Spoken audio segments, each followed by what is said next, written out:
शुभ प्रभात। भगवान श्री राम को इस देश ने और इस दुनिया ने अपने हृदय में बिठाया है। अगर हम उनके चरित्र का वर्णन करें या उनके परिवार के चरित्र को देखें तो भगवान श्री राम के परिवार का चरित्र ही दुनिया के अंदर अपने आप में अद्भुत है और हर व्यक्ति की भूमिका बहुत अविस्मरणीय और देश और समाज के लिए बहुत बड़ी अद्भुत भूमिका रही है। बहुत सारी भूमिकाओं को तो समाज जानता ही नहीं है कि राम के परिवार के सदस्यों ने भी देश के लिए त्याग और बलिदान दिया। बहुत बार एक कल्पना करने की बात भी नहीं होती क्योंकि जाना ही नहीं होता है, लेकिन सच में राम को अपने हृदय में बिठाया, उसके पीछे उनके परिवार का भी बहुत बड़ा त्याग था। जब समाज पर संकट था, आतंकवादियों का एक बहुत बड़ा साया था, तो हम सब जानते हैं कि राम ने स्वयं भी प्रतिज्ञा की थी, निश्चरहीन करो मैं। उनके गुरु ने उस प्रकार की उनकी तैयारी की थी। उनकी मां कैकेयी, क्योंकि राम को सबसे अधिक सानिध्य और प्रेम मिलता था तो वो कैकेयी का मिलता था, और कैकेयी सबसे अधिक प्रेम करने वाली उनको वो मां थी। वो जानती थी कि पिता के मन में इनके प्रति बहुत मोह है, क्योंकि बड़ी अधिक उम्र में संतान हुई है, तो अधिक उम्र में संतान होने के कारण उसको छोड़ना बड़ा थोड़ा कठिन होता है। लेकिन फिर भी उसने कहा कि समाज पहले है, परिवार बाद में है, और ये समाज में जाकर ही समाज में बदल कर सकता है। राज्य में रहकर के समाज के अंदर बदल नहीं कर सकता, समाज को इंडिपेंडेंट खड़ा नहीं कर सकता, समाज को आत्मनिर्भर नहीं बना सकता, समाज को अपनी समस्याओं को लड़ने के लिए एक राजा खुद जाकर ही कर सकता है, राज्य से सेना भेजकर नहीं कर सकता। तो वो जानती थी, प्रेम करती थी, तो उसने कितना कठिन निर्णय लिया। उसे पता था कि जो बात मैं बोलूंगी मैं विधवा हो जाऊंगी, मेरे पति इस चीज को लेकर मृत्यु को वर्ण कर सकते हैं, और हो सकता है और कुछ कठिन दंड मुझे दे दें जो बात मैं कहने वाली हूं, क्योंकि एक तरह से ये राजद्रोह होगा। लेकिन उसने बिना इसकी चिंता किए हुए अपनी व्यक्तिगत चिंताओं को छोड़कर समाज की चिंताओं को सामने लिया और उसने सीधा मांग लिया उनसे, वरदान मुझे दीजिए। दशरथ का त्याग भी कम नहीं था। दशरथ चाहते तो कहा उन्होंने, मेरी अधिक उम्र की संतान है और अब मेरे बुढ़ापे के अंदर मुझे इनके राज्य में इनको देकर के और फिर मुझे अपनी सारी बाकी प्रक्रियाओं को करना था, तुम क्या बोल रही हो। ये चाहते, दशरथ राजा थे, उनके पास सारी ताकत थी, और भारत में क्योंकि स्त्री को महत्व तो दिया है, लेकिन राज्य संचालन में राजा को सबसे बड़ा माना है। राजा यानी राम ने अपनी पत्नी को वनवास दे दिया। दशरथ क्योंकि उनके भी पिता थे, चाहते तो कहते कि कई ये सारी बात तेरी पसंद नहीं है मुझे, राम राजा रहेगा, राजा रहकर भी तो समाज का काम कर सकता है। लेकिन दशरथ ने अपनी मृत्यु को वर्णन कर लिया और कहा कि नहीं, ये जो हो रहा है वो होने दो। स्वयं अपने को मृत्यु की तरफ लेकर चले गए वो। राम के जो 3 भाई हैं, उनमें से भरत का चरित्र तो हमने अधिकांश लोगों ने जाना है कि राम के प्रति कितना समर्पण, कितनी जबरदस्त उनके मन में भावना। उन्होंने कहा तुम बड़े हो ना, राज्य के अधिकारी तुम ही हो, मैं राज्य का अधिकारी कैसे हो सकता हूं। अदरवाइज तो कह सकता था वो, बोले बढ़िया हुआ ना, राजा मौका मिला, थोड़े दिन कुर्सी मिलती है ना, तो आदमी कहता है यार बढ़िया हुआ, थोड़े दिन कुर्सी पर बैठेंगे, और बाद में कुर्सी पर कब्जा भी कर लेता है, फिर आने से पहले मारने की पूरी प्रक्रिया कर देता है, वापस ही ना आए, राजा तो मैं ही रहूंगा। ऐसी इतिहास की अनेक घटनाएं भी हमने देखी हैं, लेकिन राम की घटना ऐसी अद्भुत है। भरत को जब पता ये फाइनल हो गया कि इन्होंने वनवास में रहना है, तो उन्होंने कहा नहीं, ये गद्दी सिर्फ राम की है, ये मैं आपके चरणों को ही उस पर स्थापित करके और मैं आपका सेवक बनकर राज्य का संचालन करूंगा। इससे बड़ा त्याग और क्या हो सकता है। राजा रहकर भी जमीन पर सोना, राजा रहकर भी फल फूल खाना, राजा रहकर भी राज्य के सारे सुख और वैभव से दूर रहना, ये बहुत बड़ी बात है। और महीने 2 महीने के लिए, साल के नहीं, अनेक सारे वर्षों के लिए राम के लिए भरत का कितना बड़ा त्याग। लक्ष्मण का त्याग तो हमने देखा ही है कि भाई के साथ रहे, लेकिन एक बात हमें पता नहीं होगी कि लक्ष्मण पूरा 14 वर्ष जब तक पूरा जब तक उनका वनवास रहा, 14 वर्ष का वनवास रहा, वो 14 वर्ष के पूरे वनवास के समय लक्ष्मण ने प्रार्थना की निद्रा को, हे निद्रा देवी, क्योंकि मैं भाई के साथ जा रहा हूं और मुझे भाई की चिंता भी करनी है, भाई की रक्षा भी करनी है और भाई के दिए हुए कामों को मुझे अंजाम भी देना है। मेरे पास सोने के लिए समय नहीं होगा क्योंकि मुझे रात और दिन काम करना पड़ेगा। जब उन्होंने कहा तो निद्रा को प्रार्थना की, हे निद्रा मां, मुझे किसी प्रकार से आप वरदान दो कि मैं 14 के 14 वर्ष मुझे नींद ना आए, मैं सोऊं नहीं, मैं जगकर ही सारे समाज की सेवा करना चाहता हूं। बहुत बड़ी बात, 14 वर्ष तक न सोना। 24 घंटे 48 घंटे जब नींद नहीं आती है तो आदमी का दिमाग खराब हो जाता है।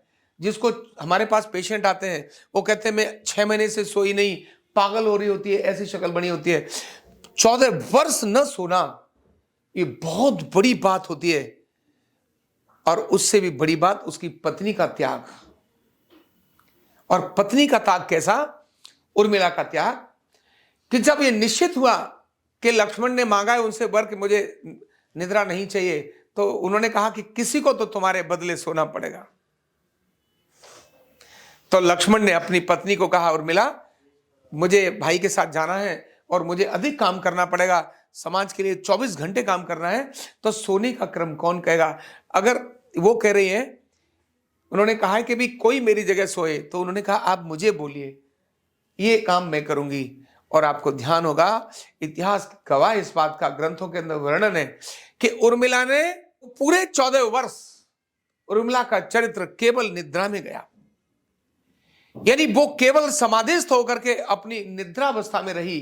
ये कितना बड़ा त्याग था, कितना बड़ा त्याग था। ऐसे त्यागमयी परिवार का एक एक व्यक्ति का उदाहरण, चाहे तो वो शत्रुघ्न का हो, चाहे उर्मिला का हो, चाहे सारे परिवार का हो, जब ऐसा त्यागमयी वातावरण होता है तो उस घर का बालक, जिसने वो निर्णय लिया है, जिसने वो एक संकल्प किया है, उस संकल्प की सिद्धि होती ही है। राम का संकल्प था, पूरा परिवार उसके लिए खड़ा हो गया, तब देश और दुनिया बदल गई। इतना बड़ा आतंकवाद के साम्राज्य पर कब्जा हो पाया। और ध्यान होगा, इसी शक्ति के कारण, क्योंकि वहां तो जो आतंकवादी थे वो अपने आप में अभिमंत्रित थे, पावरफुल थे, वो भगवान को भी उन्होंने विजय प्राप्त कर रखी थी, देवताओं पर भी विजय प्राप्त कर रखी थी। तो मेघनाथ को वरदान था कि तुमको वही व्यक्ति मार सकता है जो 14 वर्ष सोया न हो। और लक्ष्मण थे वो व्यक्ति जो 14 वर्ष सोए नहीं थे। यानी मेघनाथ की मृत्यु को मारना है, तो उसके लिए जो उनको वरदान मिला था, इनकी त्याग और तपस्या, ये इसीलिए नहीं इन्होंने वरदान मांगा कि मुझे मेघनाथ को मारना है, हे से मां मुझे नींद के लिए जरा मुझे वरदान दो कि नींद न आए, इसीलिए नहीं मांगा। उन्होंने मांगा कर्म का वरदान। मैं अपने भाई के साथ जा रहा हूं तो मुझे उनके साथ जगना होगा। जिस संकल्प को लेकर वो जा रहे हैं, जन जागरण को, जन प्रशिक्षण को, जन आत्मविश्वास के लिए जिसके लिए जा रहे हैं, मैं उनका छोटा भाई हूं, मुझे करना होगा वो सारा काम। जब उन्होंने ये ठाना तो ये विचार के परिणाम के कारण ही मेघनाथ की मृत्यु हो गई। निश्चय पहले से नहीं किया था, लेकिन वो व्यवस्था ऐसी बन गई कि वही मारेगा, और वो व्यक्ति उनके कारण से स्वाभाविक उसका एक इफेक्ट मेघनाथ का वध हो गया। तो ऐसे भगवान श्री राम और उनका वो पवित्र स्थान अयोध्या, और उस पवित्र स्थान पर 22 जनवरी को प्राण प्रतिष्ठा, एक अनुपम संचार का, सारी दुनिया के अंदर एक आध्यात्मिक संचार का कारण बन रही है।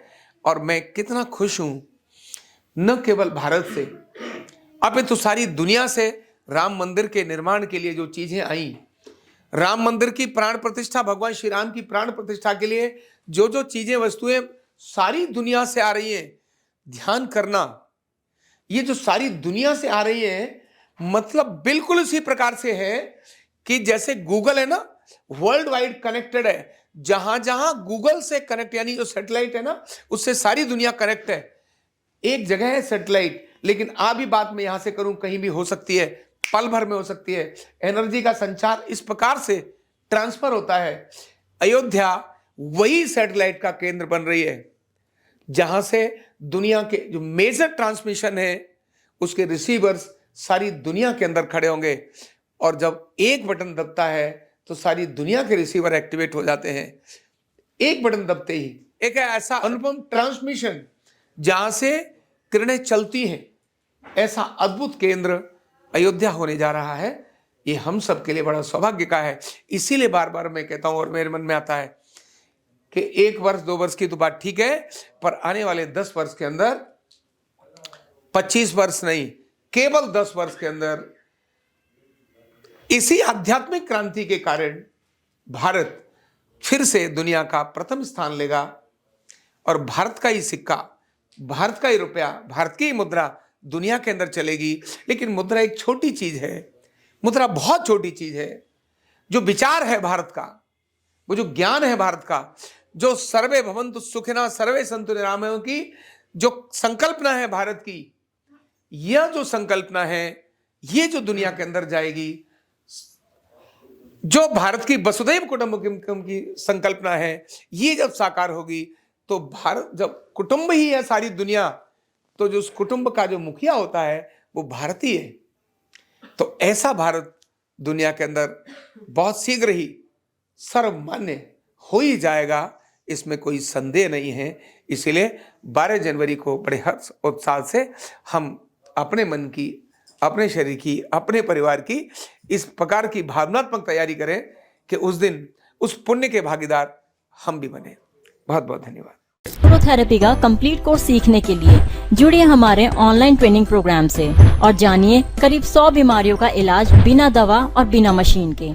इस न्यूरोथेरेपी ऑनलाइन ट्रेनिंग प्रोग्राम से आप घर बैठे बन सकते हैं गवर्नमेंट सर्टिफाइड न्यूरोथेरेपिस्ट।